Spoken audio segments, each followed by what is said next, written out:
Bismillah ar-Rahman ar-Rahim. General Sahib, panelists, ladies and gentlemen, Assalamu alaikum wa rahmatullahi wa barakatuh. It's a great honor and pleasure. Let me put my watch in front of me so that I don't overshoot the time. That's 20 minutes, I guess. Yeah, exactly. Get to half. The subject today is what the US-India Nexus and its impact on Pakistan. This is a very important subject, and I think we do need to put this subject in proper context for it not to come in the way of efficient and rational and successful policy that we have followed. We've always allowed this factor, the India-US relationship, to come in the way of an effective policy of our own vis-a-vis the United States, and we need to sort of resolve this difficult dilemma. It's easier to sort of talk about it than to resolve this dilemma. But nonetheless, the fact is that even before partition, when the independence movement was taking place, there was general fascination in the West with Indian leaders like Mahatma Gandhi and Jawaharlal Nehru.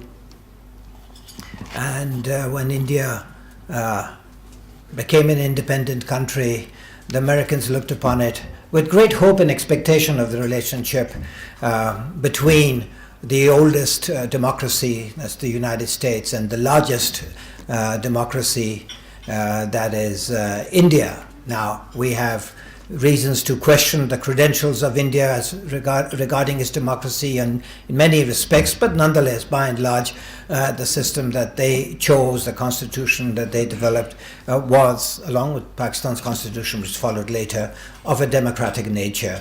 However, India's ideology was socialistic. They didn't call it socialist, but socialistic. And in the Cold War, India preferred to adopt a non-aligned, neutral, pro-Soviet stance, because the ideology of the Soviet Union, as received by much of the third or developing world, was more progressive than that of the former colonialists or empires. And that sort of caveat constricted the development of Indo-US relations at that time. But nonetheless, the American dream and aspiration was always to develop a relationship with India because they saw that they believed that their fundamental political and value structures meshed with each other. Whenever the opportunities offered, America sort of grabbed those opportunities, as when the confrontation or the border war took place between India and China in 1962. America sort of rushed to India's assistance. But before that, India stayed away from the States. Pakistan was born into a very security driven situation. India, we were born from the womb of British India or United India, and the birth of Pakistan in Indian eyes was associated with Batwara, and so independent India was less than British India, and the Indians looked upon this as an illegitimate entity that wouldn't last for very long, and there were initial crises which did affect Pakistan's security and confronted us with a range of existential crises. There was Kashmir, there was the exchange of the population and the attitudes that went with it, there was the currency depreciation, there was water, all of which almost led to war. And so Pakistan desperately needed security, and America's frustration with India disposed itself towards Pakistan, particularly when after John Foster Dulles' visit to Pakistan, where he saw Pakistan in fairly idealistic terms as being very different people from the Indians, fair, tall, martial, and if you look at the history, dominant in South Asia.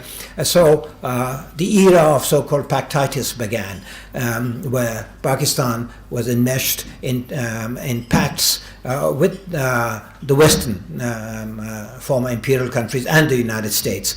And India saw this as a development which they felt gave them an opportunity to wriggle out of their commitments with regard to Kashmir, which further embittered the relationship between the two countries. Now, although India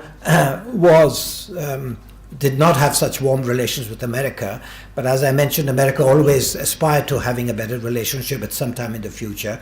And when they entered into pacts with Pakistan, their caveat was that your pacts with us, with Seattle or with the Baghdad Pact, which later became CENTO, are conditional, are really premised from their point of view on the containment of the Soviet Union, rather than enabling you to go to war with India. But at the same time, they did know that this would improve Pakistan's defenses vis-a-vis India, and that was all right with them. However, when 65 took place, and the Americans imposed sanctions on both India and Pakistan, which hurt Pakistan far more than it hurt India. And the Americans said, well, you had sort of violated those understandings, and you had looked upon these as an alliance with us, no matter who you get involved with in war. And Pakistan felt betrayed, etc. Now, all of this, and then that's when we started, the relationship with America, we realized was a very limited relationship, an important relationship, but we needed security from elsewhere. So the movement towards China, particularly after the 1962 war, began. That developed momentum. And this has been the picture between America and Pakistan. America, in the eyes of Pakistan, has been using Pakistan for its strategic purposes without ever admitting to a strategic obligation towards Pakistan's security. It facilitated Pakistan's security directly and indirectly, built up our military capability. It gave very valuable assistance to us on a bilateral basis, economic and in many other fields. But strategically, it did not wish to sort of join Pakistan against India. And this is being a problem, that we've looked for a strategic relationship with the United States, which has preferred to have a strategic relationship with India rather than Pakistan, which happens to be Pakistan's major adversary. So this contradiction is something that Pakistan has never managed to transcend, and it's essentially very, very difficult to transcend. Nonetheless, this contradiction was to some extent hidden, or its potential, or it didn't rise to the surface until after the end of the Cold War, where the India Soviet Union went out of existence. Russia for a while seemed to be on its way towards joining the Third World, but under Putin it has managed to sort of recover and develop, and there's a very strong relationship between Delhi and Moscow. But nonetheless, strategically, India's orientation has been with America, and the American dream of developing a strategic relationship with India in South Asia is now come to fruition. This has, of course, left Pakistan out in the cold, but Pakistan seems to, but we should have integrated this into our policies all along, because our relationship with America was always going to be extremely important and never strategic, and as long as we sought a strategic relationship, we would always be on the losing end. This happened also with regard to Kashmir. UN resolutions were there. America in the beginning, when it was dominating, had all the Security Council resolutions adopted which were in its favor, and you had Soviet veto after Soviet veto after Soviet veto, until afterwards, when the countries of the colonial countries became independent, and within the United Nations, the body of opinion began to swing away from the West towards the Third World and the Soviet Union, which supported developing countries and non-aligned countries vis-a-vis the West. And then, of course, it began America's turn to veto resolutions and all, particularly with regard to Israel and all.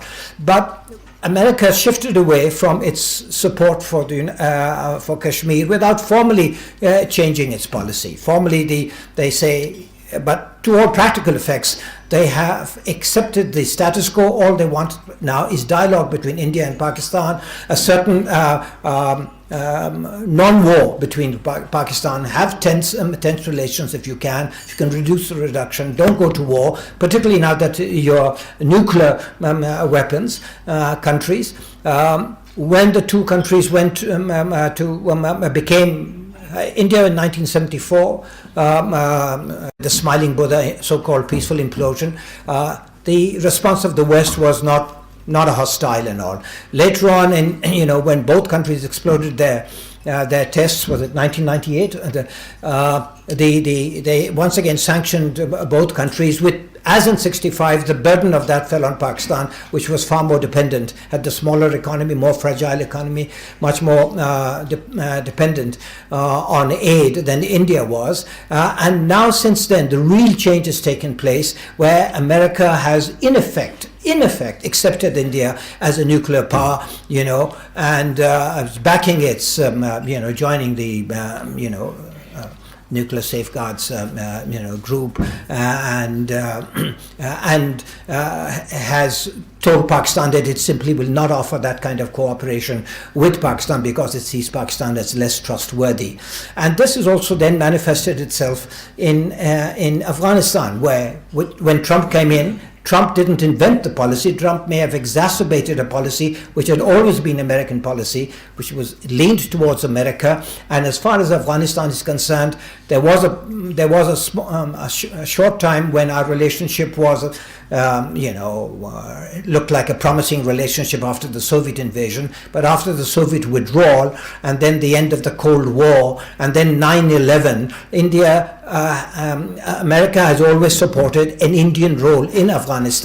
And Afghanistan, because of, I believe, our mishandling of our Afghan policy, we have allowed India entree into Afghanistan to such an extent that now we have a problem there, and which is reported on every day. This is a problem that can be resolved. With a little bit of imagination and placing things in a different context, I think we can. But so far we have a situation now where the Afghans welcome the cooperation with India. The Afghans depend on America pressing Pakistan, to change its ways, which they say is preventing Kabul from overcoming the insurgency in Afghanistan. So you have a relationship in the area now, Afghanistan, India, and the United States on one side, Pakistan in the bigger picture being supported by China, but China also wants to see stability and the end of extremism in Afghanistan. And while it has made its strategic commitment to Pakistan in a way that the United States never wished to do, China has made that strategic commitment. But it is our duty to ensure that our foreign policy, our strategic policy, our policy with other neighbors, particularly with India and towards Afghanistan, do not in any way burden our relationship with China, because China works on a bigger canvas. China is, along with Russia and with the assistance of other countries, including Pakistan and Iran, are seeking to contain the influence of the America in Asia, and they have this huge this huge initiative, the BRI or OBO, of which CPEC is a part, and of which Pakistan is a major player there. And we are going to have to be able, through our diplomacy, to develop working relationships and improved relations, particularly with those countries with which we have so many ties. With India, it will be a long time before we are able to normalize relationships, very long time. But in the meantime, we need to have a relationship that can be contained, that can be stabilized at a subnormal level, while we seek, if possible, in the future, to reach some kind of mutually acceptable, particularly to the Kashmiris, situation with Kashmir. But if we are locked into zero-sum relationships, with India, with Afghanistan, and indeed with America, then we put ourselves on a very, very weak footing. So we've got to avoid that as best as we can. That's not being knock-kneed. That's being far-sighted and having policy in a longer-term perspective, and building our domestic basis, economically, politically, etc., as a basis for a more successful foreign policy, because foreign policy can never compensate for shortcomings at home. So we have a lot of domestic challenges.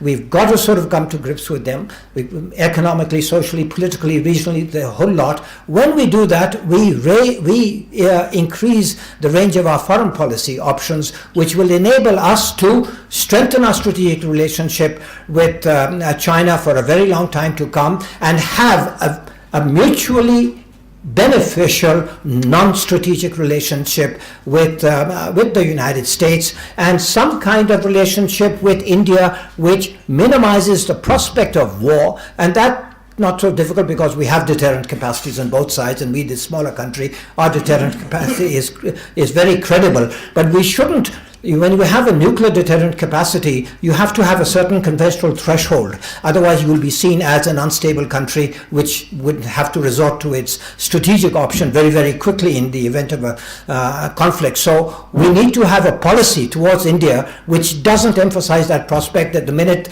there's escalation, Pakistan will be reaching for its nuclear gun. No, we need to have a strong conventional deterrent capacity, but with a very strong economy, social unity, political unity, and a foreign policy that sees our relationship with all our neighbors in a longer term perspective, and sees our problems in that perspective, so that we don't compromise on principle, but we don't make moves which come back to bite us. So our relationship with America will remain important. India's relationship with the US will always be better than its relationship with Pakistan. Pakistan doesn't use China as a substitute. Pakistan uses China as a very, very welcome and useful strategic partner in its own right, and we develop a limited relationship with America on a strong domestic basis, economic and political. I think that is the way forward. Thank you.